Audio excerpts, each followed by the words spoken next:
Hey, hello, folks. This is actually a week after the debate that we had in California, myself and David Wood. And in some ways, debates like that, though they were not planned, that was an unplanned debate. We really just did it at the last moment. George Saig approached me and approached David. I was going to go already do a talk on this newest material that people like Mel, who you see right there, Mel and Murad and Bala from Sneakers Corner, and also I got another guy named Joe who's kind of coming in with that group. I was going to introduce their material, and at this conference there in California, and George said, well, wait a minute, I think that David debated this way back in 2012. And I said, yeah, he did it with Robert Spencer. He said, well, let's make it into a debate. Let's just have a debate since you both have opposing views and you don't agree with each other. Let's go ahead and do that. So he called up David. David agreed to it. And so we decided that we would do this debate. And he planned his side, I planned my side, and we came together. Now, what happened in that debate, it became a great platform. In some ways, we weren't planning to really move into this whole a problem of did Muhammad exist or not, and this whole thing of whether or not the Muhammad of the 9th century is the Muhammad of the 7th century. We weren't going to do that at this time. That was something we were kind of reserving for a later time, but it worked perfectly and it fell right into our laps. And because of that, in some ways, David did us a real favor, because he came flying out with this idea that this whole premise that Muhammad of the 9th century is nothing of more than a myth. And so we were the myth makers, we were the conspiratists, and he made a big enormous amount of noise about the fact that these myth makers, and he even put the dunce caps, so those silver caps, of a group of us, and that's what you're looking at. These guys are just myth makers. These are conspiratists, and they are the worst. They're the scum of the earth, and so much and so forth. And so that was brilliant, because in some ways, he is what we would call a useful idiot for us, because by doing that, he set the stage for this whole week. So this whole week has been able to then run off that and jump off that. David didn't know that he was doing that, but he was giving us enormous amount of material that we could then unpack. And because of the fact that the debate was so popular, I think it's around 65,000 people have watched it. And because so many people are commenting on it, take a look at the comments at the bottom of David's site. Look at the ones on my site. I think it's up to 13,000 on my Fanders Film site. Take a look at the comments. The comments actually are engaging with the material of the debate, not so much with this back and forth cajoling and all the rest, but they were engaging with whether or not this really is a myth. Is this really a myth? Are we really conspiracy? That word is too big for me to try to put in my mouth. Are we that, or have we gone onto something? And I think for the first time, an awful lot of people, including an awful lot of Muslims, finally are getting and hearing about this difficulty concerning the evidence for the 7th century, the evidence for this man named Muhammad. Was there really a Muhammad in this 7th century? Or is the Muhammad that we know today, is he nothing more than a construct, a myth? In fact, this is the myth. The myth's over here from the 9th and 10th century. That's the myth. And we are proving we're not the myth makers. We're the myth breakers. That's what this is coming from Mel. Mel has coined it this way. And I think, Mel, you've done a good job. Mythbusters. Mythbusters, actually. Even better. That's right. Instead of Ghostbusters, we are the Mythbusters. So here we have the Mythbusters, and there's a group of us. You're looking at probably the main player right there, and that's Mel. Mel from Sneakers Corner. Listen, folks, go to his site. He's coming up with videos almost once a week or twice a week? Yeah, once to twice a week, yeah.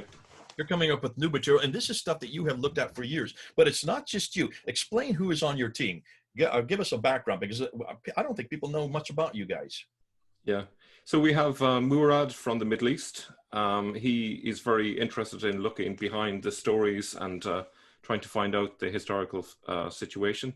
We have a guy from India who we call Bala, who is an encyclopedia, who knows the Islamic tradition and has read hundreds of books on the whole area. And so he's a very useful guy in our group. And we also have a new member called Joe. Joe is a very scholarly guy. He's been studying the origins of Islam for the last 20 years. So it's quite a group. And then we have a number of associate members who are kind of coming in for guest videos here and there. And we have a guy who's a member of the Inari group, which I'm sure you're aware of, Jay, who is going to be appearing soon. His name is Odin Lafontaine. From France. He's from France. He was mentored by Edouard Gallet, who's a phenomenal scholar. So there's really fantastic ideas coming down the line. Really excited. This is a really hot wouldn't you time. say that these guys that you, and right now they are all guys at the moment. There are women who are in the backgrounds, but the ones who are out in the forefront at the moment tend to be guys. We would like to get some more girls, but you found them all basically from comments from people responding to your videos and my videos, where we have put it out there. And this is where YouTube has done us a favor. The comments section, and we ask all of you, comment in those comments, because we do read the comments and we take them seriously if they are done seriously. If you're just joking or trolling, of course, we don't read them. But if they are serious engagement with material that we're working on, we will take you seriously and we will engage with you. And also what we're finding an enormous amount of people like Odin. I mean, he was sitting there. We never knew he existed until I got the coins going back in January. Suddenly I saw all these emails coming in from Odin Lafontaine there in France, who has been working on these coins for 15 to 20 years himself. He's way ahead of us. Yeah. And that's where we're kind of bringing together. So we are the myth busters, is what you call us. Yeah, I do want to mention a woman called Faye, who doesn't want her identity kind of exposed or anything, but she's also done some research for us, and I forgot to mention her. And there's something really exciting. There's a revolutionary discovery that we've made through her work recently. It's literally going to be the first ever to hear it. Yeah, that'll come along in about a week or two's time. So yeah, so sorry to forget her. And then there's one other, and he's the one that's been doing a lot of the research for me, and his is Dr. Pat Andrews. So he is one that has, wait till you find out what he's found out about the black stone. We're going to yet to introduce that. We have pretty much know where the black stone comes from and why it's so important and why it's still in the Kaaba today. That's yet to be done. So here we are. Not all these, in fact, almost all of these names that we have given cannot go into public. They dare not show their face in public because they are in areas, they're living in situations where either they could be killed or their family could be killed. And so to protect themselves, this is the problem. This kind of research, when you start to confront not the branches, as Mel has been saying, we're not looking and trying to mock Muhammad or do things like that, which just kind of eat away at the branches. We're going to the real front. We're going to the trunk.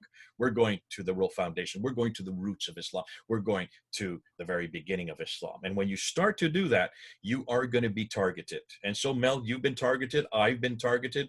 All those who are mocking Muhammad, like David and Sam and Hatun and the others who are working on that, they have been targeted. Colin has been targeted from Islam Critiqued. So Tony Costa from Canada, he has been targeted. We are willing to put our faces in public, but a lot of people are not. Christian Prince, for instance, will never put his face on public. You don't even know where he lives or where he comes from. You've never seen him. And that's to protect his life and to protect his family. And that is a real reality that we have to live with. Nonetheless, those of us who are putting in face in public, especially Mel, and this is why I want to thank you, Mel, for all your courage and for all the time that you've spent working on this, and you're willing to put your face in public and put your name out there. We're the ones who then communicated for the rest of you, and we are seen as communicators. Nonetheless, there's a growing number of us, and we want more of you to come on board. And this is one thing we're going to do, is we're going to take these supposedly myths that we have created, that David has called these myths, and we're going to say, let's see who has the myth here. Let's see who are the realists. David called himself the realist. We're now showing, by the end of that debate, it looked like David was the myth maker and we are the realists, because we're dealing with evidence on the ground. At the end of that debate, after I had asked him over and over and over, can you show me one piece of evidence for Muhammad from the 7th century? He could not come up with one. And we could come up with a whole treasure trove of reference after reference showing that Muhammad never existed. But there was a Muhammad there. There was a Muhammad there. And we are introducing that. Now, today, you're going to do something different, Mel. What is it you're going to do today? Yeah, I'm going to look at the story of the Hadiths and how they came about. Let me just see if we can get it here. So you're going to look at everything that David and Hatun and others are dependent on, and you're going to show exactly how they came about and really how they are the myth. Absolutely. Okay, so this is going to be fun. This is a question that I get asked all the time. Can you please explain why the Hadiths were created? Was it just a conspiracy and so on? So it's actually a complex answer, and it's not something I can just simply write a short little answer and there you have it. It's actually very complex, so it's worth bearing that in mind. Let me just, something wrong here. Okay, so just quote from David Wood from last week. He said, "I would like to thank Dr. J. Smith for giving me this opportunity to debunk one of the most astounding pseudo-scholarly conspiracy theories the world has ever seen." And as you can see, he thought we were tin hats. But by the end of this, I think you'll see that we are actually on the side of reality here and not conspiracists. Okay, so what I would suggest is we are restorationists, not revisionists. On the contrary, we are not myth makers, but myth busters. We are not revising history as often charged, but restoring history. We are about fact-checking the Islamic tradition. We have found little evidence to support it, and we have found a lot of factual evidence that contradicts that tradition. You can debunk myths and false ideas, but you can't debunk facts and evidence. And that's my position. I'm sure it is yours, Jay, as well. So I'd like to start really with a quote from Jonathan Swift from 1710. I think this is kind of a key idea here. "Besides, as the vilest writer has his readers, so the greatest liar has his believers. And it often happens that if a lie be believed only for an hour, it has done its work, and there's no farther occasion for it. Falsehood flies, and the truth comes limping after it, so that when men come to be undeceived, it is too late, the jest is over, and the tale has had its effect." So essentially, we are the ones limping or perhaps sneaking behind, trying to undo the damage that previous lies have done in the world, the damage that lies have done in the world. Now, just to illustrate the point, I'm going to take an example of a modern day myth. It's the idea that people thought the world was flat when Columbus sailed across the Atlantic. And I remember being told this as a fact when I was in primary school. The myth was a favorite in the 19th and 20th centuries, repeated by secularists as proof that Christians were backward and secularists were progressive. It even made its way in children's encyclopedia and school books. However, it started off as a Protestant anti-Catholic trope in the 7th century, a very marginal one, it should be said. But according to Stephen Jay Gould, there never was a period of flat earth darkness among scholars, regardless of how the public at large may have conceptualized our planet both then and now. Greek knowledge of sphericity never faded, and all major medieval scholars accepted the Earth's roundness as an established fact of cosmology. So the myth grew into a perceived fact. How did it happen? In 1828, Washington Irving's novel, A History of the Life and Voyages of Christopher Columbus, was published and mistaken by many for a scholarly work. This became very popular.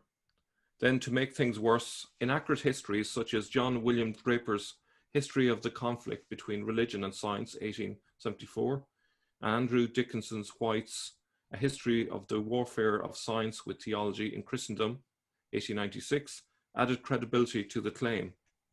Atheists and agnostics championed the conflict thesis for their own purposes, but historical research gradually demonstrated that Draper and White had propagated more fantasy than fact in their efforts to prove that science and religion are locked in eternal conflict. And I would suggest that what we're trying to do is exactly what those historical researchers did to overturn that misconception about the people in the Middle Ages. The point is that far from creating conspiracies, we are simply doing the mundane work of fact-checking and overturning established myths contained in the Islamic tradition. Knowing what we now know, it appears to me that accepting the Islamic tradition, hook, line, and sinker, as Dr. David Wood does, is an astonishing act of credulity. All scholars, including David, should do due diligence by checking out their sources and by seeking corroborating evidence to make sure it all stacks up. Scholars before us raised some red flags about this tradition. I'm going to mention some of the red flags for now that they raised in the past, and later I'm going to raise some other red flags myself, about 11 of them in fact. So here's what other scholars have said before me. So Wansbrough postulated that the Hadith were fabricated in order to give the Arabian Empire a distinctive religion so as to foster its stability and unity. The Sunnah helped to make Islam appear more Mohammedan and not just a Judeo-Christian offshoot. Luling believes that the Quran reflects the theology of a non-Trinitarian Christian sect that left traces on Islamic theology, notably in its picture of Christ and its uncompromising Unitarianism. Caetani concluded that we can find almost nothing true on Muhammad in the traditions. We can discount as apocryphal all the tradition material that we possess. Henri Lammens backed up Gunther's finding that the great majority of traditions from the Prophet are documents not of the time to which they claim to belong, but of the successive stages of development of doctrines during the first centuries of Islam. Lammens noted the artificial character and absence of critical sense in the compilation of the earliest biographies of the Prophet of Islam, although he warned that there can be no question of rejecting the whole en bloc. Hadith creation was not a conspiracy, but the result of many factors, both decentralized and centralized. There is no simplistic answer to how hadiths came about. It is the result of many factors, and it was a slow evolution over a lengthy period of time. So I'm going to go through 11 of the red flags that I consider are important when we look at the hadith. These should give everyone pause, and they should lead to maybe a reconsideration of the veracity of the hadiths. So number one, some hadiths came about to artificially Islamize laws by redacting stories to the 7th century. So to give you a sense of that, this is taken from Robert Spencer's book. Schacht went beyond even Gunther's arguments, concluding, for instance, that a great many traditions in the classical and other collections were put into circulation only after Shafi's time.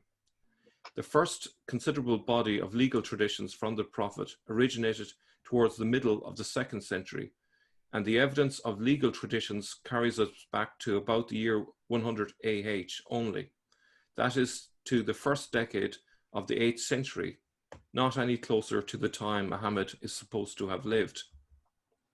Just say something Robert, about that. Go back to that. Yeah. This is something I remember coming out when I was studying in the 1920s, the 1990s. Hutting brought this up very clearly. He says, notice that all the isnad that the Muslims are always using, they always use the isnad to give support for one tradition over another tradition. They say, see, this tradition goes all the way back to the Prophet's life. And Hutting says, quoting from Gunther and also from Schacht, who wrote in the 1950s, he said, notice that these isnads were only created back to the Prophet's time after Shafi brought this up as a problem. Shafi brought this up as a problem in 820. That's the 9th century. That's about the time Hisham was writing his biography. And he's saying that these have to go all the way back to the Prophet in order to be authoritative. How do you suddenly do oral tradition in the 9th century that goes all the way back to the Prophet unless you're fabricating them? And so he said, these are all fabrications. Every one of them is fabrications. And the only reason that they went all the way back to the Prophet is because they needed to in order to get their authority. So they only took those which they wanted to be authoritative, and they made sure that their lineage goes all the way back to the Prophet. Although not one of those names had anything written down for you to know whether or not that person ever said what they said. And that was, to me, was when the penny dropped for me in the 1990s when I heard that. And I said, why is it Muslims aren't telling us this? Why is it we haven't heard this before? So everything we know in Al-Bukhari is nothing more than traditions that were created post 820, post 9th century, 200 years after Muhammad. Okay, just to bring that in there, because that is explosive, what you're bringing up here. Yeah. Well, it's a huge red flag, and it should make people question what is actually going on. And it is definitely worth Muslims' time to inquire and find out what exactly happened. So another quote here from Robert Hoyland. The laws that were in place in the Middle East the day before the Arab conquest were still in use the day after. And this pre-existing corpus of laws, a mixture of ancient Middle Eastern and Roman law, remained current in the Umayyad period, supplemented by ad hoc emendations made by caliphs and their agents. Now, what's the problem with these laws is that they don't come from Muhammad. These are just secular laws by and large. So obviously they wanted to Islamize these laws, and they needed some way of proving that they had come from the time of Muhammad. So creating hadiths were a great way of doing that.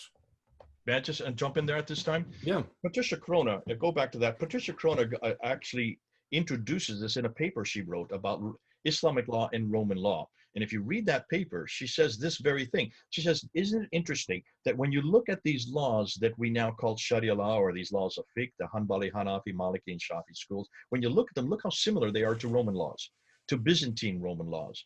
And she says, should be nothing, this should not surprise us when you look and ask if there had been a corpus of religious thought in the Hijaz, in a place called Mecca and Medina, that central part of Arabia, in the 7th century. How is it you can get such sophisticated laws? How is it you can get laws that have to do with not only with social systems, but almost everything about the Islamic law is based on urban environment, an urban social fabric, an urban working structure as far as city is concerned. There are no urban structures in the Hijaz. Mecca and Medina are just little hamlets. There is not even a place called Mecca. Medina and Taif, these are nothing more than oases. So how could this sophisticated law have come about that early, that far south? Unless, of course, this is a much later law that is borrowed at a much later time from much north, which are all urban centers. Like places like Petra would have been an urban center, like as you're coming up with Hira and Kufa and Basra and Baghdad, and also now Damascus. Those would have been urban centers that would have had these kind of laws already in places. Then they only just took those laws and incorporated them into Islamic law, put an Islamic stamp on them, and then they redacted it back to the time of Muhammad in a nomadic environment, which had made no sense. She says this makes no sense in a nomadic environment, living in a place called Hijaz in Central Arabia in the 7th century. In the 9th century, yes, but not in the 7th century, which supports all the more reason while this is nothing more than borrowing. Like that's what Islam does. It borrows whatever around it, and then it Islamicizes, it puts a stamp on it, but it puts a stamp on it in the 9th and 10th century, and then redacts it back to the 7th century and said this all happened in a 22-year period from the time of 610 to 632. Hogwash. Nothing of the sort. It could not have happened that early and not that far south. Again, notice, we're saying this happened later and north, up to the north and later. There's the same paradigm that we have been using in all of our talks. Have you noticed that? Yeah.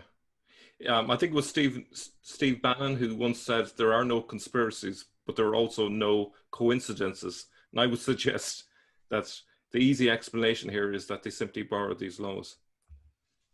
So starting in the early 8th century, though, an emerging body of Muslim scholars began working through this ancient corpus and accepted, rejected, or modified its rulings, giving those they endorsed a done or said by Muhammad stamp, which lent old practices the appearance of being new Islamic ones from Arabia. For example, 2 6th century documents on papyrus from Petra and Nassana in Byzantine Arabia record the division of an inheritance by the drawing of lots, as opposed to applying a set of preordained rules. If we turn to collections of Muhammad's sayings, we find it written there that Muhammad was once approached by 2 men who disagreed about an inheritance, and he told them to cast lots and to accept whatever result this yielded.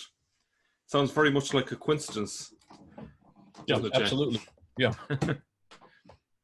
So, the point being made here is not that Islam borrowed from or was influenced by ancient Middle Eastern and Roman law, but that this corpus of law remained current after the Arab conquests and was taken over and reworked by Muslim scholars.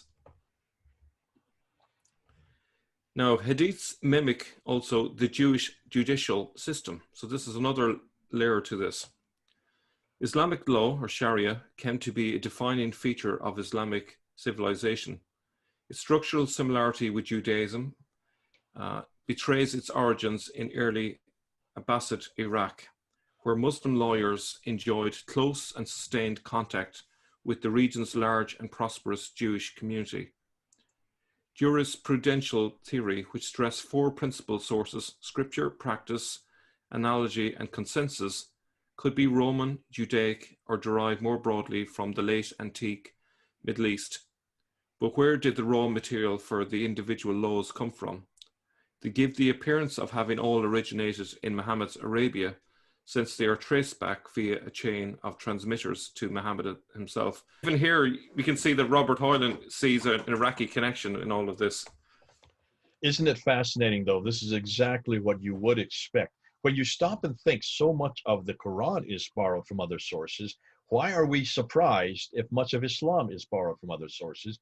Because when you stop, like we said earlier, and Patricia Crone said this very succinctly, how can you have a nomadic environment create such a sophisticated environment with all these laws and institutions that, lo and behold, here they're the same laws and institutions that come from the surrounding countries, but much further north, from these Jewish and much more urban structures? That would make no sense in a rural environment.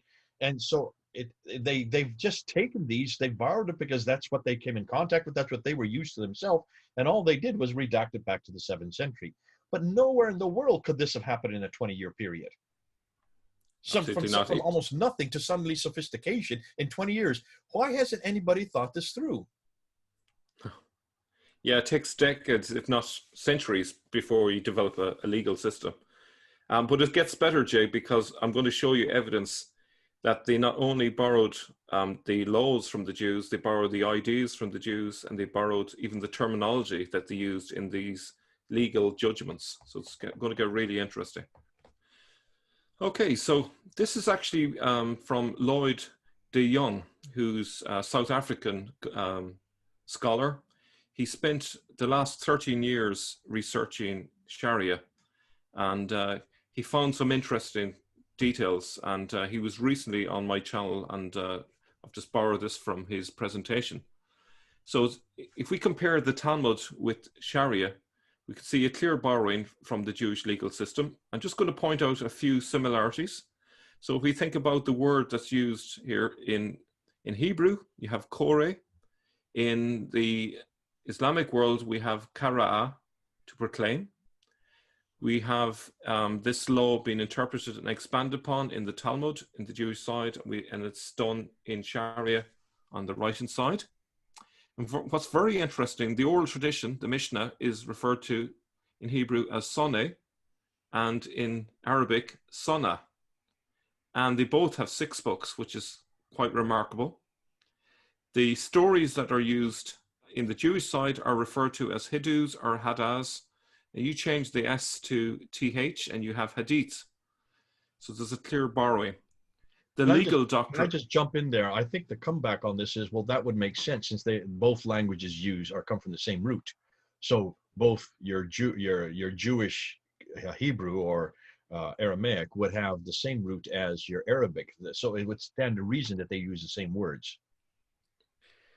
He was under the impression that they're so particular and that there are other options available, that this would suggest that there's a more direct implication. I think when you see the location in the next slide, where the Sharia system was set up and its location next to Jewish academies, I think it'll become clear that it's more than just a linguistic connection based on the similarities of the languages.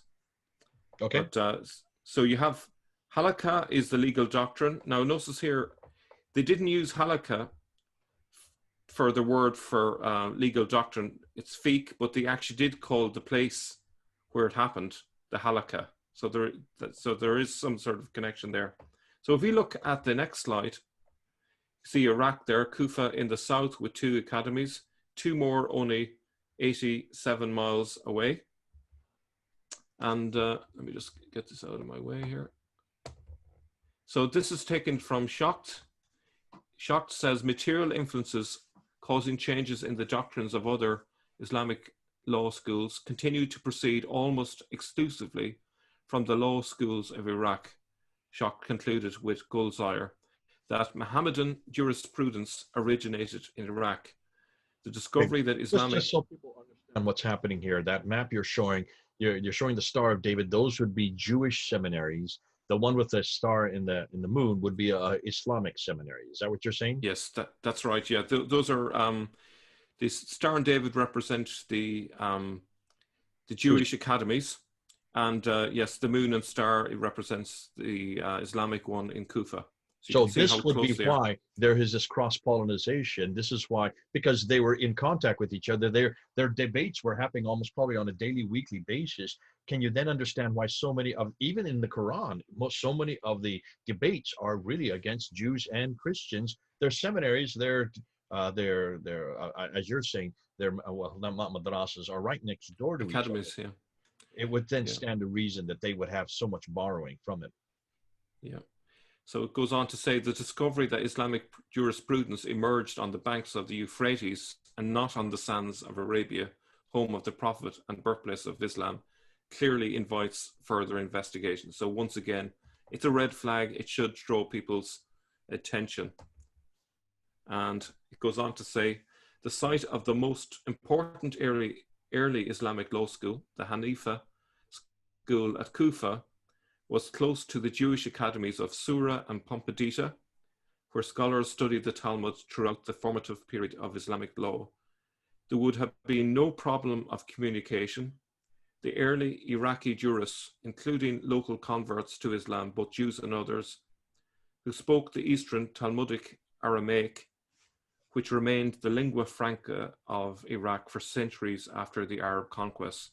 So not only are they in close proximity, but they could speak the same language, which was a form of Aramaic. So it's quite a strong case. Now stop and think this through. Take that one step further, Mel. Look at where the Gitta'ats are all formed. Of the 30 Gitta'ats that became official by the 15th century, by 1429, 22 of them are all in this area and a little and in Damascus, but they're all in this area that you're looking at.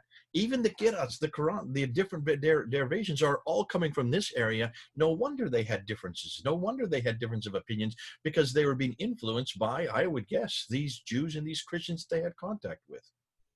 Absolutely. So it all makes sense, really.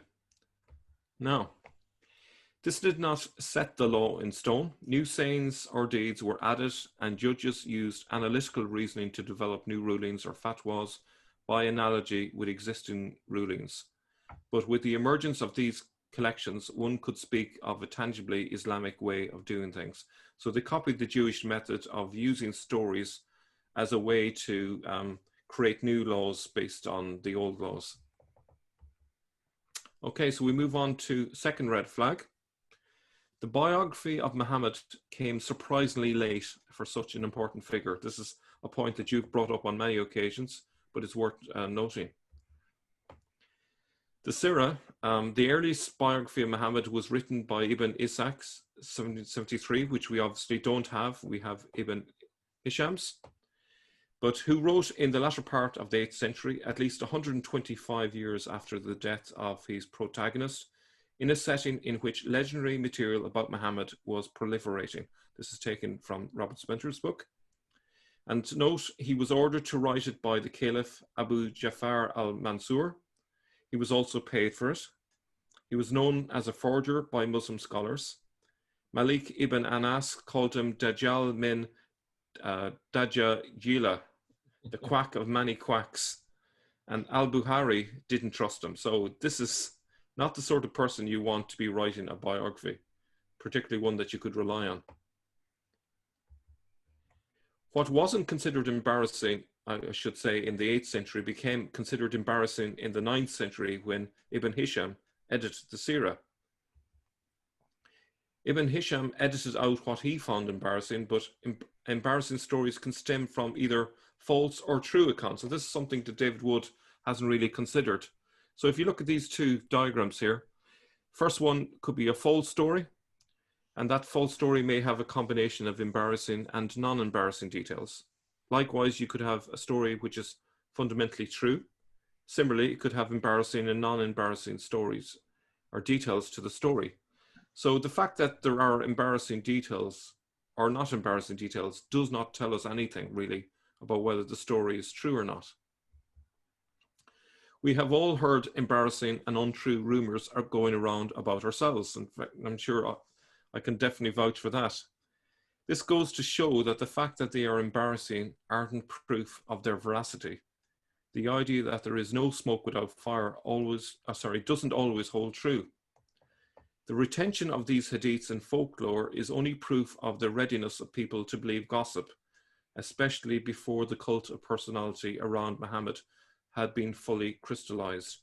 So a lot of these stories which developed in the early part of the 8th century, for example, some of which contain embarrassing details, you have to imagine that people were probably comfortable with a lot of the details and didn't consider them embarrassing. But Muhammad hadn't yet risen to a full cult figure. So people were more forgiving of these details. It was only centuries later that people were fully on board with the idea of him being so perfect and such a great guy. But in the early days, he was just an ordinary human being. And also the issue is that credibility is entirely subjective. What is considered embarrassing is both subjective and culturally open to change.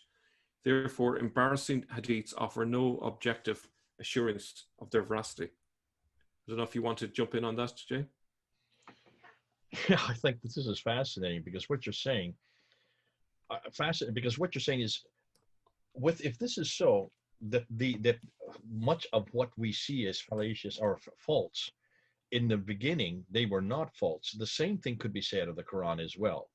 Because when you look at the Quran, you will see that one of the things that David and us have always said, take a look at what the earliest compilers of the Quran, or those who are the people like the compilers of the Hadith, look what they say about the Quran. Look what Al-Bukhari and them say. They admit that there are all kinds of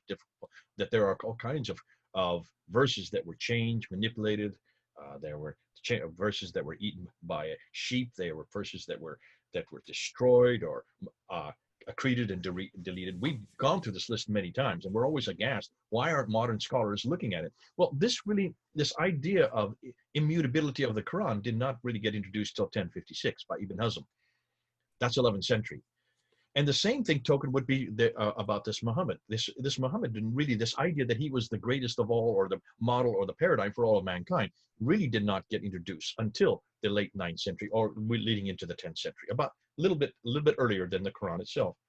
So that would stand to reason that the earlier references about him showed all his warts and all his that showed all his fallacies. He was just a man like you and me. He then got elevated, and I would suggest he got elevated possibly because of these debates and discussions they were having with the Christians. Jesus was so perfect, they needed someone who could be equivalent. And because of these discussions they were having in Kufa that you're talking about, when Jesus had no errors, had no faults, and he was the best of the best, the creme de la creme, and the model for all mankind, they can't find it. And even today, we still can't find any problems with him. Can you see they needed to have a prophet that was equal or better? So can you not understand, while those then, anything that was, that Ibn Ishaq had come up with, Ibn Hisham eradicated, destroyed, or anything that were in these 600,000 traditions that were given to Al-Bukhari in 870, he whittled them down to 7,397. Can we understand? Now, why did he throw out 98%? Because those did not fit the narrative of the super guy, the big guy, the one that's bigger than Jesus. Had to be bigger, had to be the seal of the prophet, had to be the better than all the other prophets that had come before, so they whittled them down. Now, David is correct. There's still an awful lot of embarrassing stories, but you notice those stories really are only a handful. When they had the debate in 2012, he could only come up with 2. Really, they're really embarrassing.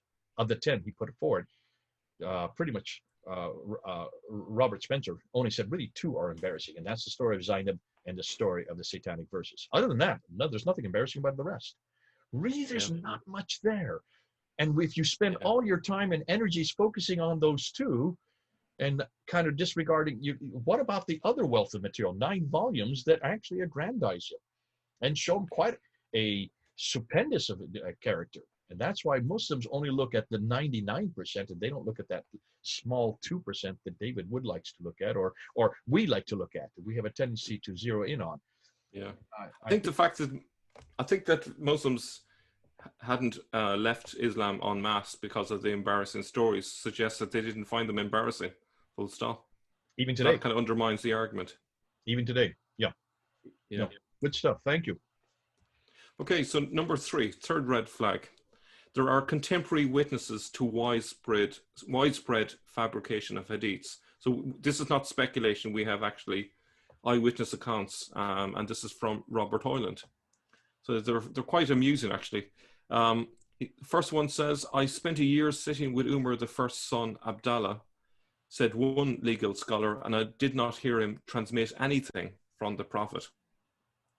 We learned from another scholar writing around 740 who observes, I never heard Jabir ibn Zayd say, the Prophet said blah, blah, blah, and yet the young men around here are saying it 20 times an hour. So clearly there's people in the 8th century who are they're gobsmacked with all of these stories going around, and they're thinking, where are they getting this material from? Because we should know, and we haven't heard any of this stuff. So very interesting. Yeah. Number 4. There's also another case here, which is vested interest and the idea of social mobility, as I will point out now. We see a slavery link. So if you look at so many of the sources for the Hadiths, there's a strong slavery link. They're either a captive, son of a captive, and when we talk about captive here, we're talking about slave, or grandson of a captive. So why is it that so many of them who are producing these Hadiths are either slaves or ex-slaves or descendants of slaves? So my suggestion is being a scholar in stories was a way out of slavery or a convenient path to social advancement. Additionally, scholarship was a way for newcomers and the lowborn to attain respect and status. And here's a quote, if it were not for our expertise in the sayings of Muhammad, observed one non-Arab, emphasis on non-Arab, religious authority, we would be on a par with greengrocers. So clearly there's a great incentive to be a so-called expert in these stories, and who's to stop them from making up stories? And the more stories you had, the higher up the social ladder you went. So this was a path to high social status at a time when Muhammad was considered a big cult figure. So that's a strong incentive to create stories if you wanted to rise up the ladder. So red flag number 5. Hadith writers are collectors and the proximity to location of events or lack thereof. So this should be a red flag. The fact, when you look at where the Hadith writers are from, not one single Hadith writer was from Arabia, where you'd expect them to be from. So let's have a look there. As you can see, none of them are from Arabia. That should raise a red flag there straight away. I brought this up I showed a map, much like you're showing right here, and I looked at all the kilometers away from Mecca, and you're talking about thousands of kilometers away. And what's interesting, you can see they come from Uzbekistan. That's Bukhara is in Uzbekistan. They come from Tajikistan, or they also come from Tabaristan, which is in what today is Iran. And so you're talking about thousands of kilometers away, but they did their work in Baghdad, again, which is kilometers away from Mecca. No one did anything down in Mecca, which you don't have here, but it's right where the Red Sea is, just to the right of the Red Sea. That area would be where according to the traditions, they did all the work. Not one of them did their work down there. Not one of them even lived there. Not one of them even knew of a place called Mecca. Mecca did not exist that early. No. So that destroys any notion that any of this could have come that far south. It all comes from the north. Those stars those stars exactly make your point. Yeah, and actually the only place that if you were to pick up any verifiable material, it would be a local tradition. And if they were writing it in Baghdad, the only way it's possible to even to get a glimpse of what happened, it must mean that Islam started there and not elsewhere. And obviously, even with that, they have changed it dramatically from what it was originally. Now, red flag number 6, coins contradict the chronology supposed by the Hadiths. And I know this is an area that you've done a lot of work on. But look at the use of images here. When Abd al-Malik sought to unify the currency of his realm, he initially followed the standard custom of placing his image as the ruler on the new coins, but a couple of years later, he withdrew this type of minted coins with no images on them, bearing only words. Now, No. just to jump into that. Do you want me to come back there? That last slide, look at that image there. That image is not just any image. It's actually of him with a sword and it is in contradistinction to Justinian II going to war with him, because the year before that, he introduced another coin that did have the Byzantine cross missing the cross piece. So it was a mockery of the Byzantine cross on the backside. On the front side, he introduces the Shahada, La ilaha illallah Muhammadur Rasulullah. Now, as you and I know from what Murad has really introduced to us, this idea of Muhammad Rasulullah is the praised one, is the prophet of God. It looks like he was referring to himself at that time. And this was the coins that he gave to Justinian II in homage, because he was paying homage at this time. Justinian II went to war with him because of that. Was so angered because of that he went to war, and he introduces this coin that you see there. Take a look at that coin. There's the image. Hold on a minute. We thought imagery was anathema in Islam. Nobody could have image because that's idolatry. What's it doing in 693? This coin you see up there on the left was introduced in 693. That's a statement of war. That's why he's holding his sword at an angle. That would be a statement of war against Justinian II. There's the political reason. You've got to look at the politics to understand the coins. There is nothing at all, and that I can see here that would suggest, well, in this case, that this is the anything to do with Islam of the 9th century. First of all, Islam of the 9th century would not have images. Secondly, they would not, in the same token, they would not be having a political problem with they would have a political problem, but they would not, this is not a theological problem, this is a political problem. Nothing to do with theology, because it's pointing to him, Malik, as the emissary of God, as the praised one of God. And that's why he then introduces the coin on the right, that you see on the right, which is in 696. 696, he then takes the image off, and from that time on, Mel, there are no images. So this idea, this problem with iconoclasm was introduced by Abd al-Malik in 696, not by Muhammad in 632 or earlier. Can you see? We're talking a good 60 years too late. That's too late for the Islamic traditions to be correct. I want to throw something into the mix. This is something Joe told me very recently. In Jewish tradition, I think it's in the Mishnah or possibly the Talmud, the Jewish idea of Jesus is that the person they think is Jesus was actually a nephew of Jesus, who was the son of Mary Magdalene and Joses. Now, this is probably a legend, okay? But for what it's worth, it was believed by Jews for centuries. And in this story, this Jesus, Yeshua, was stoned to death and then hung on a pillar. He wasn't crucified. And look what you see on the coin on the left. It seems to me, and this is Joe's opinion as well, that perhaps what Abd al-Malik is doing is actually siding with the Jewish idea of Jesus, not the Christian idea. So this, to me, is, if it's true, this is very revolutionary, and it might explain quite a lot. Again, and this is what was one reason. This would be another reason why Abd al-Malik, when he introduces that, this is not where he introduces it. He introduces on the coin earlier than this, a year earlier, which would be the mockery, because there's the mockery. That would mean the pillar that the nephew of Jesus was hung on, siding with the Jews against Byzantine Christianity. Now stop and think, Mel. Why would he be siding with the Jews against Byzantine Christianity? Who were the superpower of the day that he was in conflict with? Not the Jews, obviously. The Byzantines. Why then would you, at the same year that he introduces this coin, and the previous year before this, he also builds the Dome of the Rock in Jerusalem, of all places? That has nothing to do with Judaism. It's sitting there right looking down onto the Church of the Sepulchre, which was the sanctuary for the Byzantine Christians. And that's why in your ambulatory, he then has all this mockery of Jesus. Chapters 4, verse 171 of the Quran, say not three, for God is one, and he has no son. That's mocking the Trinity. That's mocking Jesus' divinity and his sonship, which is at the whole root of Islam. Islam was created, you might even say, was begun as an institution by Abd al-Malik with that intention in mind. But then when Muhammad is introduced on the coins, he's not referring to Jesus this time. He's referring to himself as the praised one. He is the praised one in contradistinction to your Jesus. Absolutely.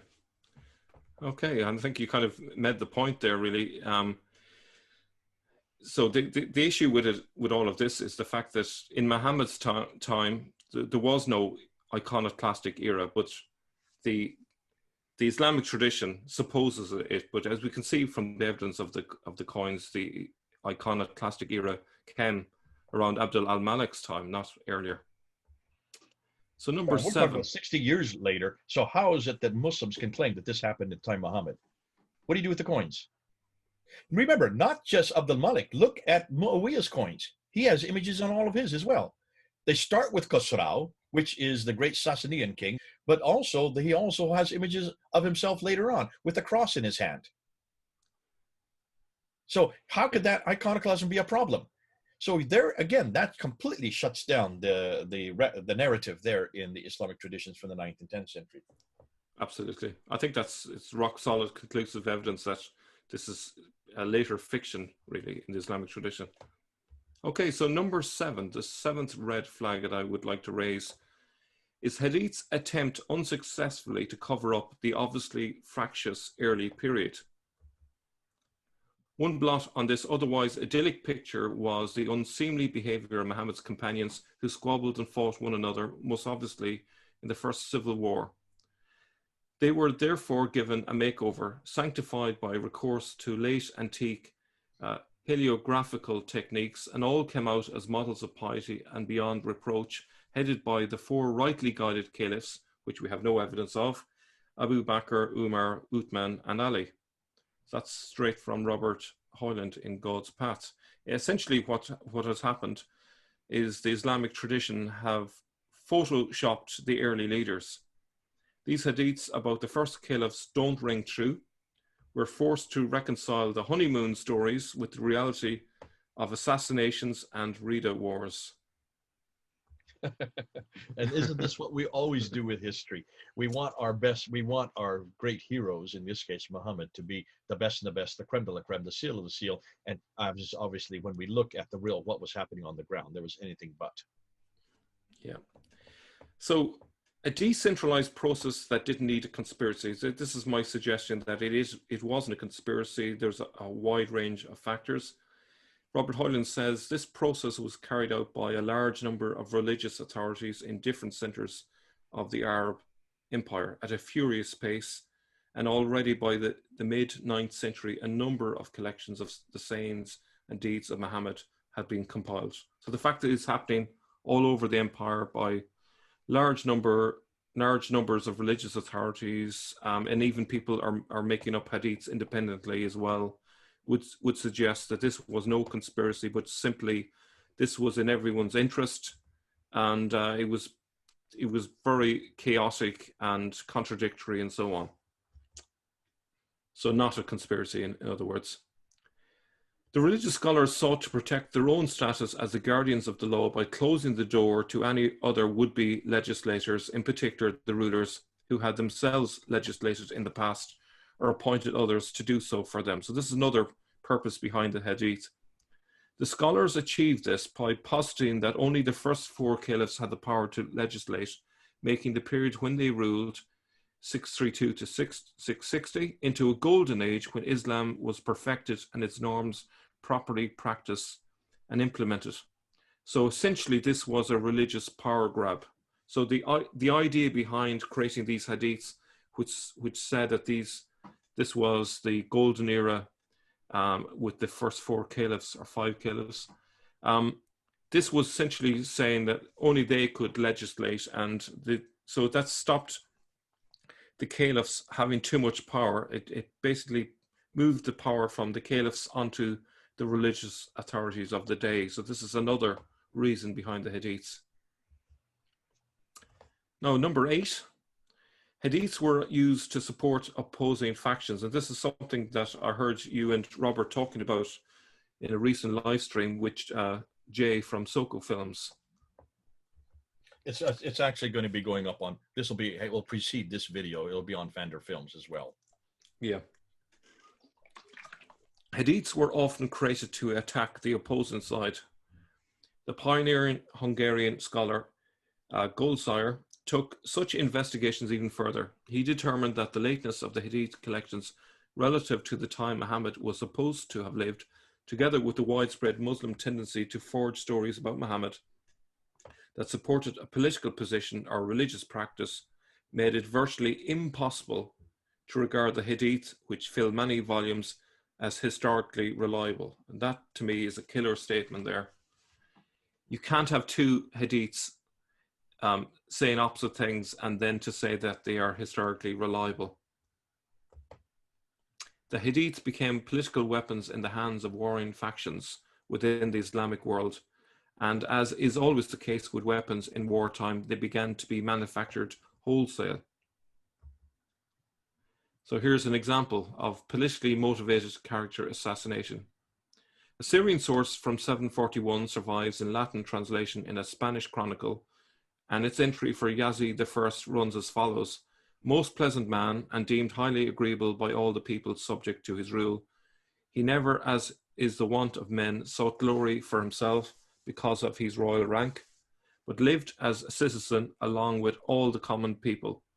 So if we were to put a number on that, that would be like he's got a 10 out of 10 in terms of this person's estimation. As it does say, though it does add that he achieved few or no victories, so maybe I'm being too generous, maybe 9 out of 10 there. This contrasts starkly with the extant Muslim histories, which portray him as a sinner in respect of his belly and his private parts, an arrogant drunken sot, motivated by defiance of God, lack of faith in his religion, and hostility towards his messenger. Who is this referring to? Sorry? This is Yazid I. Okay, so this is the Caliph Yazid I. Yeah, so there's, as you can see, there's two very contradictory reports. Okay. Now, it's not possible.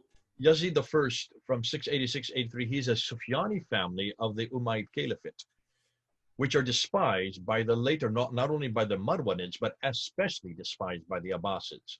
So I'm sure. So this first one, you might say, is from that time period or close to that time period from within the Umayyad Caliphate. That's definitely from the Umayyad side, definitely, yeah. Whereas the yellow, the part that comes later that actually shows him as a real stinker, is actually from the Abbasid period. Yeah. Okay, there's a case in point right there.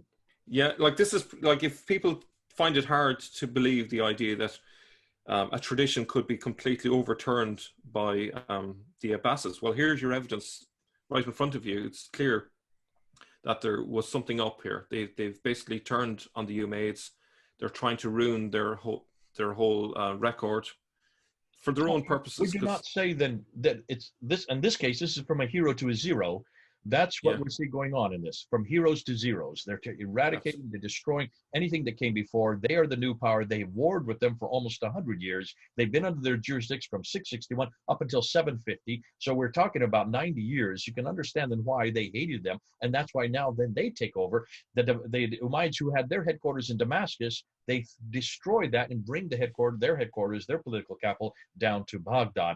Therefore, it stands to reason that they would have destroyed anything that had gone ahead. If that's the case, we can see here from a political standpoint, why are we not surprised? They would also do everything they could in their power to then create their then new hero. Those are all heroes down to zeros. Where is their new hero? Muhammad becomes their new hero. Absolutely. And this will also explain the reason why there's a big gap in the history, because they clearly destroyed everything that the Umayyads had written, or as much as they could. So there was no record. There was nothing from that time. And they had... what do they say? A blank slate to work from. Now, so another example here. This is an anti-Ali one. Muawiyah is presented in a hadith as having told his lieutenant, "Do not tire of abusing and insulting Ali and calling for God's mercifulness for Uthman, defaming the companions of Ali, removing them and admitting to listen to them, praising in contrast the clan of Uthman, drawing them near to you, and listening to them." Accordingly, a hadith appeared in which Muhammad declared that Ali's father and Muhammad's guardian, Abu Talib, was burning in hell. "Perhaps my intercession will be of use to him at that day of resurrection, so that he may be transferred into a pool of fire which reaches only up to the ankles, but which is still hot enough to burn his brain." So that's an anti-Ali hadith. In another hadith that came to be loved of the Shiites, Muhammad declares, "So know then that whose master I am, their master is Ali's also." In another pro-Ali hadith, Muhammad exclaims to one of his companions, "O Anas, is there anyone amongst the Ansar who is better than or preferable to Ali?" So you can see that these hadiths are being created on spec to support each other's faction, whether it be the Sunni side or the Shia side. Did you want to jump in on that? Yeah, I mean, this is something that people have brought up, and many people have come up and questioned me. If this is all fictitious, if this is nothing more than a redaction of the Abbasids against everything previous. Where does the Sunni Shia divide come in? Because that seems to suggest that this Sunni Shiite is very rampant today, and it's been so for, we have thought, for 1400 years. From what you're showing me here, this actually comes about not 1400 years ago. This comes out 1300 years ago. And would it not be for the same reason that we just saw earlier? Whereas the scholars did not want to have the caliphs to have hegemony, the scholars wanted themselves to have hegemony. In the same token, they would not want the progeny of Muhammad to have hegemony or any power. They wanted to retain that power. That's why you then have this divide between those who thought that the descendants of Muhammad should be in power versus the ulema, the scholars, the religious scholars who did not want the progeny of Muhammad to be in power. And that's why they would then create their idea of the Sunnah. What is the Sunnah? Is the example of the Prophet, but not the progeny of the Prophet. Ali is the progeny of the Prophet. So you can see this is a political, this is really a political battle that's going on during the Abbasid period. It's a very real battle, but it seems to be being introduced or is starting here in the 9th century or the late 8th century, early 9th century, not something that was going on in the 7th century. Yeah. Do you know what's interesting here? If you look at it, Ali seems to be opposed to the Ansar. Can you see that? Is there anyone amongst the Ansar who's better than or preferable to Ali? Now, we know from some 7th century sources that Ali was the emir of Hira. He never became a caliph, but he was emir for about 2 years. But just looking at that there, he would suggest that the Ansar would come from the west if Ali was from the east, because that was where the main division was. It came from the time of the Lakhmids, which were in the east, and the Ghassanids in the west. So the Ansar would likely, just even from this evidence that we have here, be from the Ghassanid side, Ali along the Lakhmid side. But look at this map that I'm going to show you, which I got from Odin. This is a 1927 map. It was created by René Dussault and reproduced in Gallet's article, Messiah and His Prophet. And look, there's a location there in Ghassanid country, Ansariya. It's a location which is simply on the western side of the place that we're talking about. So this is in Ghassanid country. But notice that there is a location named after the Ansar there, which is interesting. Now, Joe and I will be talking about the meaning of that word. Well, actually, Odin and I will be talking about the meaning of that word, which is actually a group called the Judeo-Nazarenes, is connected with them. So the Ansar, which means helpers, appear to be a Judeo-Nazarene group. But notice the key thing here is they're not way down in the Hijaz. They're, again, way up north. The wrong place in terms of the Islamic tradition. And fascinating, because what you're bringing up, Mel, you're doing this over and over again. Thank you for doing this. And just to remind the people who are watching, you're showing that in every case, whether it is a discussion, a political discussion, or a religious discussion, or in this case, a discussion of secession and who has political power, this does not make sense in the Hijaz, because there was none of these groups down there to have made any sense for this to have been that early. It all makes sense in the north. So even your case with the Ansar, that's up in the north as well, way over on the coast of the Mediterranean, just above Haifa, which is what present-day Israel, and just below Beirut. In the case Christians, go ahead. Sorry to cut across you. The Christians in the Quran are referred to, is it Nasara? Nasara, because of the Nazarene. Yeah, look at here. Look at the location in the middle of the map. If you go to here, I don't know if you can see that. Yeah. So there's locations that are connected again with that as well. So this totally fits up here. Okay, to be fair, this is something you're going to have to look at a little bit closer, because we have always been told that Nazara is not really a place, it is a people. They are the Nazarenes, because Jesus was a Nazarene from Nazareth. So that would be from the city of Nazareth. It may be that it could be this word here. Maybe this is the rendition of it. We don't know. But certainly that is what I've heard. Unpack it. That might be the next one you might want to look at. Well, Odin's theory is that there is a sect that had the name Nasara in it, which they were a different sect from Christianity and Judaism. But we'll deal with that at a later time. It's take quite a length of time to unpack that. But that'll be something for the future. Now, number 9, some were forced to write hadiths. We have evidence that some of these hadith writers were actually forced to do so. So the early Islamic scholar Muhammad ibn Shihab Azuri, who died in 741, 60 years before the death of Malik ibn Anas, complained even in his day that the emirs forced people to write hadiths. Even the Caliph al-Mahdi was known as someone who fabricated hadiths. So this is from Robert Spencer again. So that's very damning.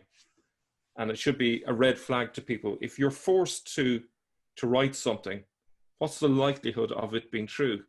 You know, if I was forced to make a confession, you know, maybe if I was tortured by I don't know, the CIA or someone to make a confession, is my confession valuable? Is it reliable? Of course not. So this should make us question, if people are being forced to write hadith, can we trust this? Can we take it as historical? Yeah, good stuff. Number 10, some hadiths are blatantly anachronistic. But opponents of the Umayyads had Muhammad disparage the Caliph al-Walid, as you can see, 705, 715. In the hadith, Muhammad confronts a man who has just named his newborn son al-Walid. You name your children by the names of our pharaohs. Verily, a man with the name al-Walid will come who will inflict great injury upon my community than ever did Pharaoh upon his people. Now, I ask you, Jay, which is more likely, that this is a prophecy or this is a self-serving contemporary reference to al-Walid from the time? It sounds pretty natural that this is written after 715 and it was redacted back onto Muhammad. Absolutely. And lastly, at least in terms of the red flags, some hadiths conveniently allow later Muslims to slip rulings into the Quran after they can no longer change the Quran. So here's the one. It's you mentioned it actually. It's the verse or the hadith about the sheep eating the Quran. So I'm just going to read this to you. The verse of stoning and of breastfeeding an adult 10 times was revealed, and the paper was with me under my pillow, according to Aisha. When the messenger of Allah died, we were preoccupied with his death, and a tame sheep came in and ate it. These verses were abrogated in recitation, but not ruling. Now, what's interesting, the verse of stoning is there and the breastfeeding an adult 10 times. I considered the breastfeeding one there as a misdirection in this hadith. The main issue is the verse of stoning. Now, say if you were living in the 9th or 10th century and you want there to be a verse in the Quran which permits stoning for adultery so that you can follow the laws of Moses, unfortunately the Quran doesn't mention one. So what do? You say, well, there was one in the Quran originally, but it was eaten by a sheep. And what's interesting, and this kind of gives the game away, they say, you know, there's the issue, it was abrogated, but they put in this clause, these verses were abrogated in recitation, but not ruling. Do you see the point? So what they're doing is, they're basically saying, yeah, so stoning is still allowed. The only abrogation was in recitation. So they're essentially saying, no, it really was part of the Quran, and so it's therefore backed by the Quran, when in fact it was never in the Quran. Yeah. Okay. So that's how they slipped it in. And that would be chapter 24, verse 2. Yep. So now I'm going to move on from that to a response to common objections. I'm going to look at the argument from embarrassment and the chain of narration. So the objection one is the argument from embarrassment. In normal circumstances, an argument from embarrassment might be used to establish if a story was reliable, but this doesn't take into account the process by which the hadiths were created and how they competed for acceptance. In Al-Bukhari, Zaid was Muhammad's adopted son, therefore making Muhammad's marriage to Zaid's wife highly embarrassing. Surely the argument from embarrassment would support this as historically reliable. I think this was one, Jay, that David brought up in the debate. This is the one of the two that Robert Spencer said are the two best ones that he had. He said this back in 2012. Interestingly, in 2018, when he went on board and he was actually being interviewed by someone else, he said, the two that I would hold to are the argument, the Zaid and Zainab story, and also the Satanic verses. So he had already reduced from 8 down to 2, and then he brought up the same 8 again in my debate last week, thinking that maybe we hadn't watched that debate. But these are the two. This is the one that Robert Spencer handled so well. You're going to do the same thing here. Yeah, well, actually, I'm afraid we're going to have to reduce it to 1. It's because St. John of Damascus, writing in the 730s, undercuts that argument, showing that Zaid was thought of as merely a friend of Muhammad. That's from the 730s. That would suggest that this story grew legs after the 730s, and the idea of him being a son-in-law came in later. So originally the story was just simply that he was a friend. Now it could be that St. John of Damascus got his facts wrong, but this was a very learned man, and it certainly would make me question at least, when did the story really begin, you know? Well, Robert Spencer explains this. He said it looks like it was created from a friend. And this would make sense if he was nothing more than a friend. As far as John of Damascus died in 749, so this would be the Umayyad period. If he was nothing more than a friend during the Umayyad period, the Abbasids need a story to hang on this notion that nobody can come in the line of Muhammad. He cannot have any adopted son. So they put the problem of adoption in there. And then at the end of chapter 33 of the Quran, they then say, but Muhammad is the father of no one. So this eradicates any notion that somebody can come in the line of Muhammad. That would then be also another support for them against the Shiites, who want that progeny to come from the line of Muhammad. This eradicates any notion that anybody can be in the line of Muhammad by putting that story in there, which initially he was nothing more than a friend. He becomes an adopted son of Muhammad. He then is said, gets a revelation from God that nobody can be adopted from the Prophet himself. That then shuts down that any hope for the future of anybody claiming to be the lineage of Muhammad, and that shuts down the Shiites. It's a power grab, essentially. It's a power grab. This is a power grab. And this is what you do. How do you create your political legitimacy? You create it by putting it on a theological powerhouse, in this case, Muhammad. Muhammad creates it for you. And that's why once you can claim it and trace it back to Muhammad, then there's no more discussion after that. So here's my explanation about the Hadiths and this whole idea of embarrassment. I call it the war of the Hadiths. Okay. With many Hadiths vying for acceptance, the raciest, most lurid of them rise to the top. It's just human nature. It's the reason why David Wood's videos are watched by thousands of people, because they're very entertaining and there's usually something quite embarrassing in them. Stories are adapted to make them more popular. The steamer they were, the more popular they became. The principle is the same for why tabloids sell more copies than serious broadsheet newspapers. Simply sex sells. The Sun newspaper, which is one that you find in the UK, might go with a headline like Celeb X in romp with Celeb Y. We've all seen those sort of headlines. The Hadiths recount stories of Muhammad's romps with 12 or 13 in one night. It's like straight out of these saucy newspapers. Therefore, in these circumstances, the argument from embarrassment offers no assurance of the Hadith's reliability. A dull Muhammad won't create the cult of personality that is needed for the empire's cohesion. The powers that be want Muhammad well known, and one way of making sure that the stories get out there is to sex them up a little bit and make them interesting so people share them. And I've developed this idea based on the idea of memes contained in Richard Dawkins' book, The God Delusion. So the idea of a meme is something that is it could be a story or a picture or an image that becomes very popular and is spread among the population. So, for example, if we take the example of a good tweet or a good picture that's connected with a tweet, if it becomes popular, it will be shared by lots of people. And usually, a bit of gossip will spread much quicker than a boring, dull story. So this will explain very easily why embarrassing hadiths rise to the top, and that they don't actually indicate whether they're true or not. All they indicate is that people liked the stories. So that's a very different thing from it being reliable. So my second objection is the chain of narration, the isnad. It is objected that if we know the line of narrators and we know which of them is honest, then we can consider them reliable. However, if we look at this closely, what has been offered is not evidence, but ever greater claims and ever greater calls on our credulity. Now, Mansour, our common friend in Speaker's Corner, likes to talk about the chain of narration, and he can go into great length talking about so many different lines of narration and the biographies of the different narrators and so on. It sounds convincing.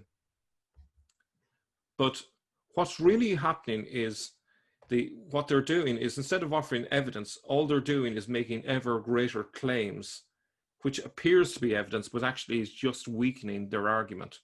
So it goes something like this. Storytellers fabricate stories. The story's reliability are questioned, so the storytellers fabricate a chain of narration. Again, the narrator's reliability is questioned. What do? They do what storytellers always do. They fabricate a biography about each narrator. Sounds even better. Again, the narrator's reliability is questioned. And what do the storytellers do but fabricate multiple parallel story versions and parallel biographies about narrators? All that's happened is the claim keeps getting bigger and more fantastical with each telling, but it's actually not a single bit of evidence that we can rely on. It is all just hearsay. So essentially, objection to the chain of narration is the idea that the claim gets bigger, but the reliability gets weaker with every new supporting claim. I don't know if you want to jump in on that. Absolutely. In fact, this is, I mean, what you're saying here, all this makes sense, and also fits into what we've just been using in the last week. And I love what you've done by showing popular history, looking at what the popular culture is doing. I mean, YouTube is symptomatic of that. The most popular YouTubes are always the ones that are the show-stopping ones, the ones that are entertaining. And I would suggest this is one reason why when you look at stories of Muhammad, most of us who are Christian, we love those that are the most garrulous, the ones that are most, what we would consider the most embarrassing. And so when Muhammad wears a dress, or when Muhammad covers himself with semen, or Muhammad drinks camel urine, these are we just sit there and we love them because to us, they're absolutely disgusting. And so that's why there has been a whole, you might say, an entire industry of this within Christianity and also within secular atheist and humanist confrontation of Muhammad. It's easy to run to. It's easy to go to that because you know you can get a much bigger following. The difficulty is when you want to ask the much more deeper question, and we need to go to this. When you want to ask the much more deeper question, regardless of how embarrassing he is, are these story really accurate? And should we be careful about jumping and running to that which is probably the most entertaining, which will get us the biggest following? Should we be careful? Because that, if you're going to use that criteria, you'll have to use it on Jesus Christ. And I use this, and Robert Spencer brought this up as well. I use the story of Jesus in the infancy gospel of Thomas from 185 AD, which is just, you might say, such an embarrassing story of Jesus. He fights, he kicks, he even kills as a child. He kills people using his magical powers, his power. He does this, and it shows a Jesus that is heinous to the Jesus we know from the first century. Now, if we want to, Muslims could easily go to that Jesus, or anybody could go to that Jesus, and that's the real Jesus. Why? Because he is the most entertaining Jesus. He is the one that really would get headlines all over the tabloids. Tabloids are dependent on that. But be careful. If we're going to do that, and we're going to say that therefore that's the authoritative Jesus, we then are saying, no, that's not the historical Jesus. The historical Jesus does nothing of the kind. He doesn't kill anybody. He doesn't hurt anybody. Wouldn't even let his disciples defend him using a sword. That's the historical Jesus. We must do likewise then with Muhammad. If you're going to use these later traditions, which are tabloid rich, they are, and you're going to get much profit off it, and many of us have used it for our own profit, then we must be careful that we don't, if we're not going to do that with Jesus, we must not do that with Muhammad. Absolutely. We need to be consistent with that. Now, so in conclusion, scholars have shown that the Sunnah is historically unreliable and can't be used as a basis for establishing historical truth. Hadiths were fabricated for a wide range of nefarious reasons. Hadiths are retrospective and reflect stages of doctrinal development and are not a record from Muhammad's time. The argument from embarrassment and chains of narration do not offer any assurance that some hadiths are any more reliable than others. In fact, if any of them are reliable. And so to finish, alas, while the jest is over, many still believe these fanciful stories. So that's where I leave it. That's David, if you didn't recognize him. Is that David as the Joker? Yeah. Listen, go ahead and stop sharing and let's just talk to each other. I think it's great. Let's go ahead and have the both of us here side by side. What you've done here, and I think this has been very helpful for all of us. This whole week has been centered on Muhammad, has it not been, Mel? Yeah. You have done. Yeah. You have worked for years on confronting the historical Muhammad, and you have done a great job with you and Murad and Bala and now Joe and now Odin and what's this girl? Faye.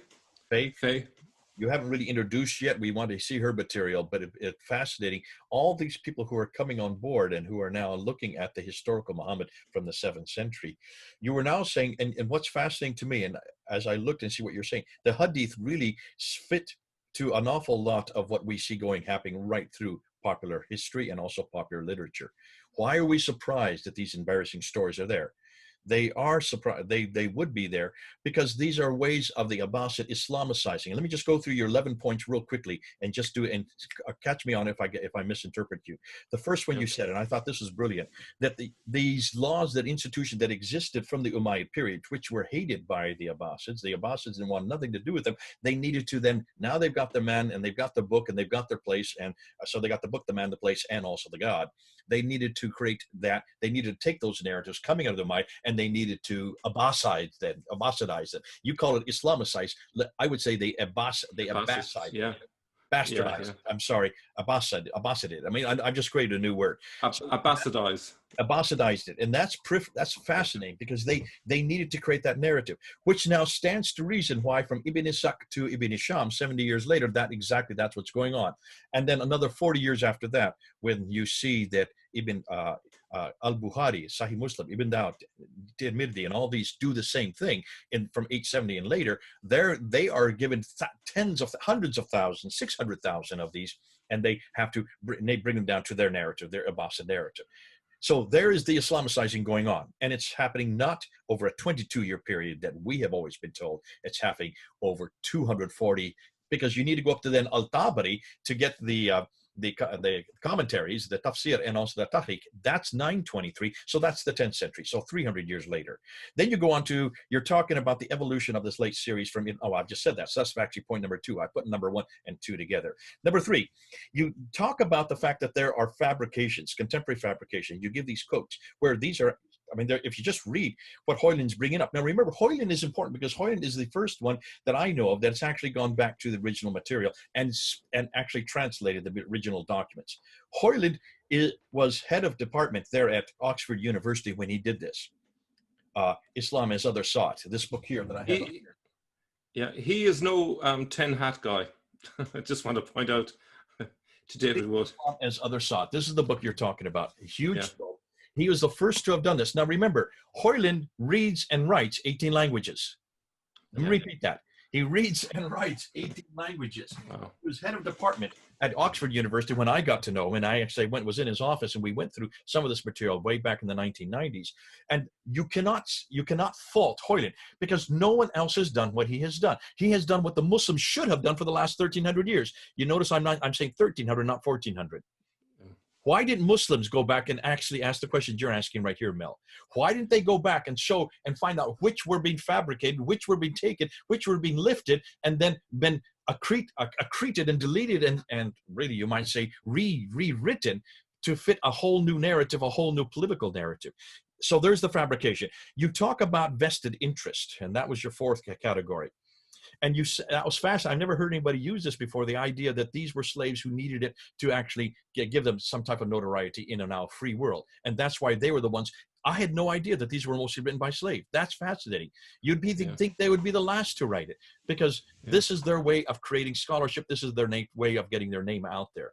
Then you also mentioned, this is something we have talked over and over again, and that is on almost every one of these hadith. This is your fifth point, is from the north. Remember, this is something David could not answer this. When I talked this with Hatun, she could not answer this. When I talked with Muslims, they cannot answer this. Show me something from the Hijaz. Show me something from that part of Arabia where Mecca and Medina live, exist. You can't show me anything from that far south or that early.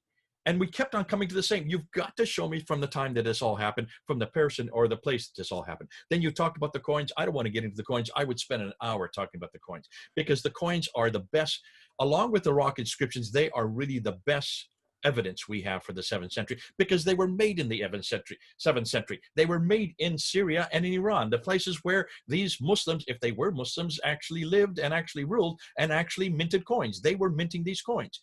Reference after reference of all kinds of people, but no Abu Bakr, no Uthman, Umar, no Uthman, nor Ali, nor Muhammad. So if these were the caliphs, and they were minting these coins, why aren't their names on it? Why aren't there images on it? And then you brought up this idea that beyond that, then you did talk about the fact that the images continue right up until Abdul Malik, and you see his image. Muawiyah has images on it. So there was this problem with imagery, this problem with iconoclasm did not exist that early. It's obvious that the traditions got that wrong. Yeah. The traditions are so clear that you can't have any images. Then what are you going to do with all the coins? Every one of the coins has images on it. And these were supposedly Muslim coins, but there's nothing Muslim about them. There's no reference. They're holding crosses in the West. They're holding fire altars in the East.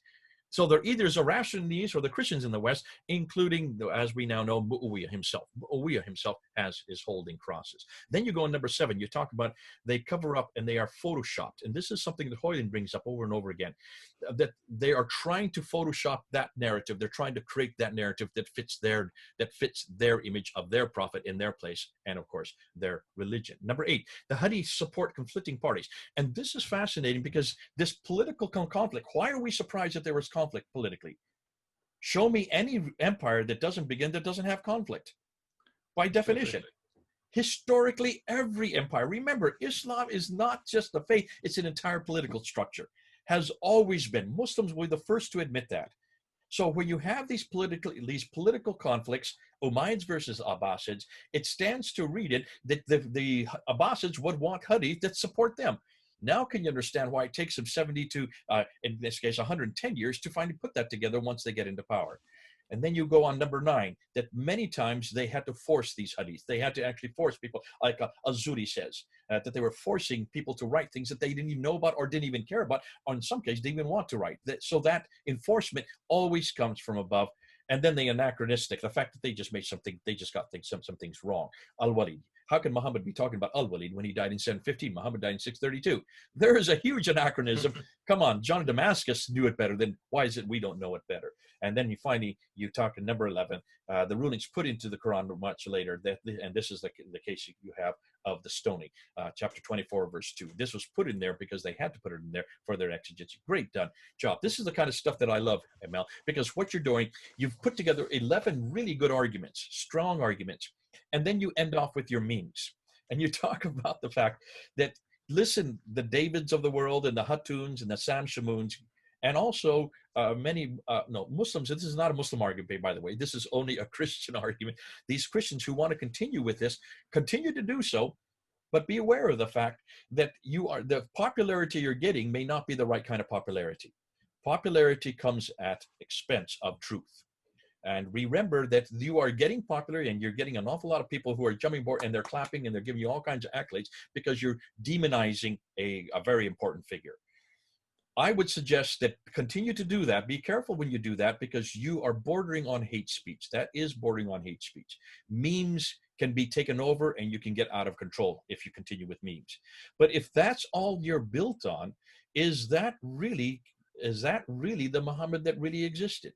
Why don't we go back to the original Muhammad? Why don't we go back to Iyas ibn Qabisa? I'd like to get back to the 7th century character. I'd like to see what was really happening in the 7th century, because I demand that of my Lord and Savior. We've always done that with Jesus as well. Our biggest argument, our biggest support for Jesus Christ has not been the later traditions, the Gnostic traditions, which make him look like a fool and an idiot and a hater and also a killer. That's not the Jesus I believe in, because it's not only too late, it has an agenda, and it has a Gnostic agenda. I go to the first century Jesus, and I demand that people do the same thing. You've got to come back to the historical Jesus, not the Jesus that's made up, that is embarrassing. You've got to come back to that Jesus. In the same token, we've got to come back to what was really happening in the 7th century. And we can pretty well know that this 9th century Jesus never existed, not in the 7th century. Beginning to, as you say, be put together for all kinds of reasons. You gave 11 different reasons. Brilliant on you. And we're going to keep unpacking them as we go. But can you see, at this point in history, 2020, we are beginning to destroy who this Muhammad was. We've done 2 things this year that have been dynamic. We've taken on the Book of the Man, the Book of the Man, the Book of the Man. I love it, because I have been asking for this for 25 years. We've got to take on the Book of the Man. This is your year, Jay. I'm sorry? This is your year. Well, and I've had nothing to do with it. I'm just sitting there and watching everything else is coming out, and all I'm doing is helping you guys communicate it, making sure you get it out to the public sphere, and using my channel to do so. You guys are doing the hard work. You're the one that are doing the discoveries. All I'm saying is let me help you communicate it so others can hear it, and then they can see and put the pieces together. The puzzle is being put together. We have an awful lot more to go. We're not going to stop here. This is going to continue on to 2021. But God bless you. This is what we need to hear. This is exactly where we need to go. I do want us to point out that there are a lot of Muslims on the ground in these places that we're talking about, Iraq and Turkey and so on, who are contacting me and saying, yes, we've known this for years. So this is not completely tin hat stuff, as David would like to think. There are a lot of people with local histories who know a lot of this stuff, and we're just confirming what they've known for years. So this is not completely out there, you know. So yeah, we're just breaking it all open and allowing the wider Islamic world to know about these things, you know. So here's the question we end with. Are we the myth makers? Are we the conspirators? Or are we the myth busters? Like you had you had ghost busters. We're the myth busters. And we'll take that word on board. We've been called myth makers by David and others, and conspirators. And I think that's been a great that was a great springboard for us to get and unpack it. It looks like the myth makers are the Islamic traditions. The myth makers are the Ibn Hishams and Al-Buharis, Sahih Muslim, and Ibn Dawud, and Tirmidhis, and Al-Tabari, and Al-Baidawi, Zamakhshari, Suyuti. These are the myth makers. Myth makers, because the Muhammad they're creating, these sayings that he supposedly said are nothing more than myths and legends. We're the busting the myths, and so we are the myth busters, and there's quite a few of us, and we're growing. And as you said, there are some even coming out of Iraq and Iran who are now emailing us and saying, listen, we're on board with you. We've always known this, but we've never really understood it until we've looked at the historical context. Always go back to see what history tell us. A myth maker are people who don't want to deal with history. They want to create something away from history. We are really the realists. We are the ones that go back to the evidence, and everything that Mel and Murad and Bala and Joe and Odin and this lady, what's her name? Faye are introducing. Everything they're introducing is based on hard evidence from the 7th and 8th century. God bless you. This has been great. Continue to write your comments. We'd love to read those comments. Mel will be on board. He will be looking at them. He'll be helping you to understand them. He'll try to we'll try to answer questions from them, and we will probably do future videos trying to make sure that we get to your questions. God bless all of you. It's been great to have you on board. Thank you, Mel, for coming on. Thank you for putting such a great presentation. You've really hit the nail on the head with those 11 objections. Now it's over to you. This is Jay and Mel here in Europe and United States. We're actually 3,000 miles from each other. Over and out. Yeah.